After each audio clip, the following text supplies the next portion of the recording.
उस समय दिल्ली का बादशाह सिकंदर लोदी था। वह हिंदुओं के प्रति अत्यंत असहिष्णु था। वह हिंदुओं को अकारण ही कठोर दंड दिया करता था। उसके इस अन्याय व अत्याचार के कारण परमात्मा ने उसे जलन रूप व्याधि से दंडित किया, जिससे उसके शरीर में निरंतर जलन होने लगी।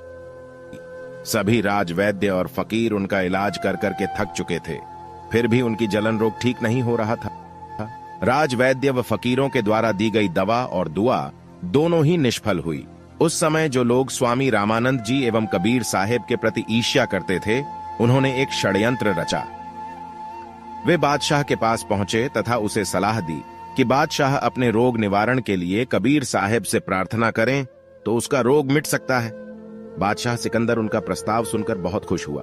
बादशाह ने सोचा कि यदि रोग ठीक हो जाए तो अच्छा ही है, नहीं तो उन साधु फकीर कहलाने वाले काफिरों को दंड तो दे सकूंगा। वह दल बल सहित वाराणसी पहुंचा। पहले वह स्वामी रामानंद से मिलने गया, किंतु रामानंद ने किसी तुर्क से मिलने से इनकार कर दिया। अब बादशाह सदगुरु कबीर साहिब से मिला। बादशाह सिकंदर तत्काल सदगुरु के चरणों में गिर पड़ा तथा उसने प्रार्थना की कि सदगुरु उस पर अपनी कृपा बरसाए। कबीर साहिब ने बादशाह पर कृपा बरसाई और जैसे ही कबीर साहिब ने बादशाह को स्पर्श किया, बादशाह के शरीर की जलन पीड़ा तत्काल शांत हो गई। बादशाह कबीर साहिब के चरणों में गिरकर धन्य धन्य हो गया। इस प्रकार सदगुरु कबीर साहिब ने बादशाह सिकंदर लोदी की जलन रोग मिटाई। जब बादशाह सिकंदर को जलन रोग से मुक्ति मिली, तब वह सदगुरु के दिव्य स्पर्श की महत्ता समझ गया। वह सदगुरु कबीर साहिब को अत्यंत आदर की दृष्टि से देखने लगा। अपनी श्रद्धा को प्रकट करने के लिए बादशाह ने सदगुरु को एक सुसज्जित हाथी पर बैठाकर एक जुलूस के रूप में अपने निवास पर ले गया। वहां पर सदगुरु के सम्मान में बादशाह ने एक विशेष सभा का आयोजन किया। स्वागत सत्कार के पश्चात बादशाह ने हाथ जोड़कर सदगुरु से प्रार्थना की तथा उपस्थित जन समुदाय के लिए कुछ उपदेश देने का निवेदन किया।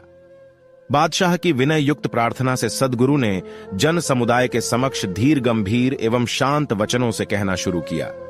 भाइयों, हम एक ही परमात्मा की संतान हैं। हिंदू हो या मुसलमान, सब उसके प्रिय है। सभी को प्रेम, दया एवं अहिंसा का पालन करना चाहिए। परमात्मा एक ही है, भले ही लोग उसे भिन्न भिन्न नामों से पुकारते हो। अलग अलग धार्मिक विश्वास होते हुए भी लोगों को परस्पर झगड़ना नहीं चाहिए। चाहे कोई पूजा करे या नमाज पढ़े, दोनों प्रार्थना के ही रूप है। सदगुरु ने आगे कहा, भाई रे, दुई जगदीश कहां से आया, कहूं कौन बौराया। अल्लाह राम करीमा केशव, हरि हजरत नाम धराया। गहना एक कनक ते गहना या में भाव न दूजा, कहन सुनन को दुई कर थापे, एक नमाज एक पूजा। सदगुरु की इन वाणी वचनों को सुनकर बादशाह सिकंदर अत्यंत प्रभावित हुआ।